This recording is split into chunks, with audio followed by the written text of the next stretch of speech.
नमस्कार, good morning. मी आता काय 27 मध्ये 2 वर्ष झाली जॉईन आहे.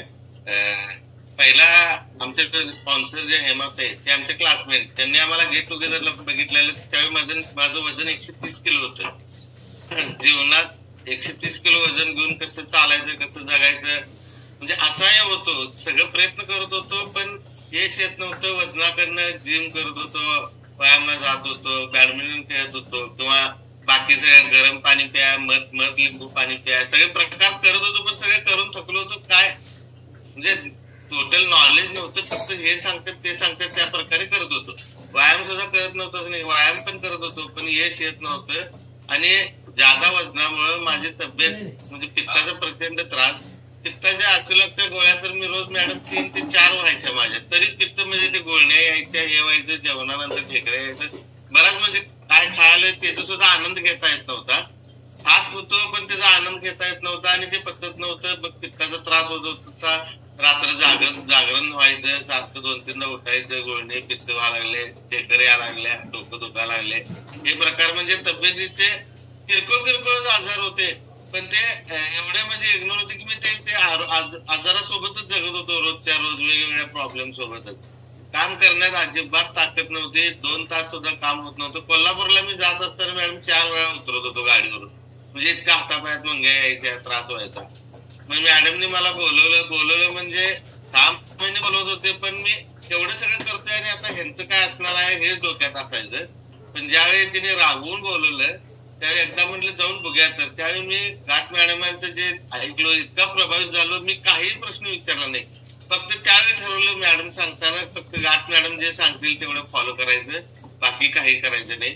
त्यांनी जसं फॉलो केलं. बरं त्यांनी एकट्याने ज्यावेळी मी 27 मध्ये आलो त्यानंतर हेमाताई, सविताताई, बाकी सिस्टीम मधली सगळीच लोक ज्या ग्रुपमध्ये मला त्यावेळी वेगवेगळ्या ग्रुपमध्ये मी ह्याला होतो वेट लॉस मॅरेथॉनला, प्रत्येक कोच मला इतकं चांगलं सपोर्ट केला, इतकं चांगलं नॉलेज दिलं आणि इतकं सगळं करून घेतलं. माझा 28 किलोचा फॅट लॉस झाला.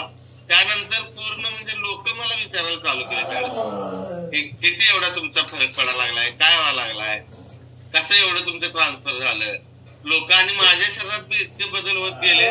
मी इतका आनंदी आणि चांगला म्हणजे आता धंद्याकडे बी इतकं आमचं लक्ष म्हणजे काम वाढले, का करायचा उत्साह वाढला.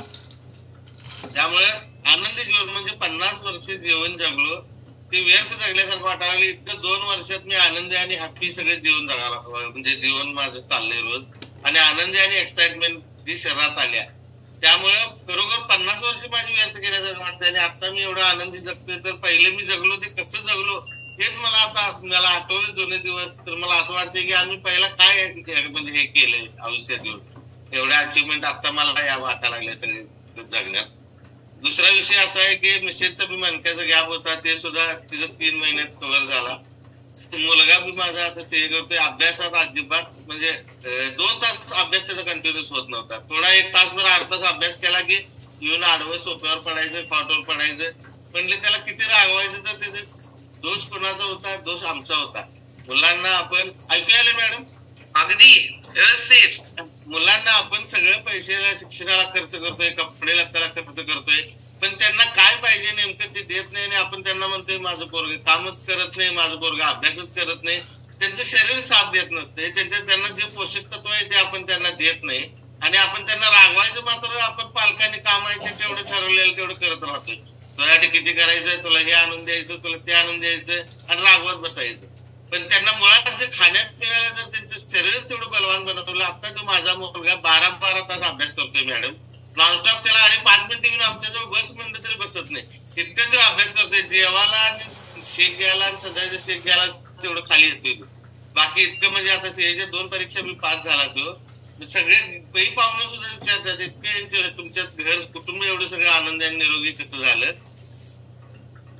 येस, एक मिनिट हे प्रभा. आणि एक विषय म्हणजे परवा आम्ही महाबळेश्वरला गेलो होतो. माझ्या म्हणजे जे वागण्यात बदल झाला, जरा मला छातीला दम लागत होता. तर प्रसाद सरांनी जरा नोटीस केलं. त्यांनी सांगितलं घाट मॅडमला की कांबर सरांचा जरा प्रॉब्लेम दिसतोय आणि त्यांना जरा फॉलोअप करून हे करा की जरा चेकअप वगैरे करून घ्या.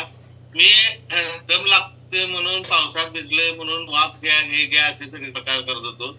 ईसीजी नॉर्मल काढत होतो, 2 महिन्याला चेक करत होतो, आपले प्रिकॉशन ईसीजी नॉर्मल यायचा. त्यामुळे पुढच्या गोष्टी काय माझ्या डोक्यात यायच्या नाहीत, पण धाप तर लागत होता.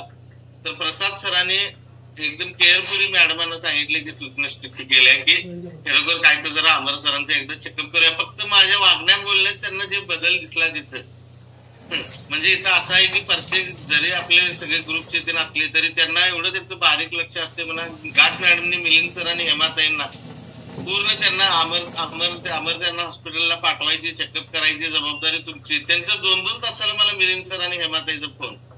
मी शेवटी म्हणले एवढे सांगायला लागल्यात प्रसाद सर, मी शेवटी म्हणले तुम्ही पहिला जायचं, जास्त विचार करू नका, फक्त तुमचं सगळं नॉर्मल असलं तर नॉर्मलच येणार आहे, रिपोर्ट चेक करायला काय अडचण आहे.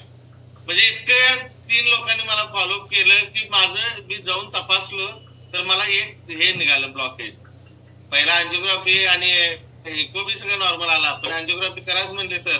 अँजिओग्राफी एक ब्लॉकेज आलं ते लगेच करून घेतलं. त्यानंतर म्हणजे खरोखर मला 27 म्हणजे खरोखर इथं आल्यानंतर आपण 100 वर्ष जगणारे प्रत्येकाने खात्री घ्यायचंय. नुसतं प्रॉडक्ट बद्दल बाकीच्या बद्दल नाही, सगळंच तुम्हाला काळजी घेतली जाते. आपल्या मुलासारखं जपल्यासारखं सगळेजण जपण्यात येतं. त्यामुळे आमचं नशीब आहे की आम्ही 27 फॅमिलीमध्ये जोडले गेलेलो आहे, त्या चांगल्या लोकांचा सहवास मिळाला आहे. त्यामुळे सगळ्यांनी जास्तीत जास्त म्हणजे आपण तर भाग्यवान आहे, पण कितीतरी लोकांना इथं आपल्या 27 ग्रुपमध्ये आणून त्यांचं आयुष्य बदलायचं काम आपण करायचं आहे.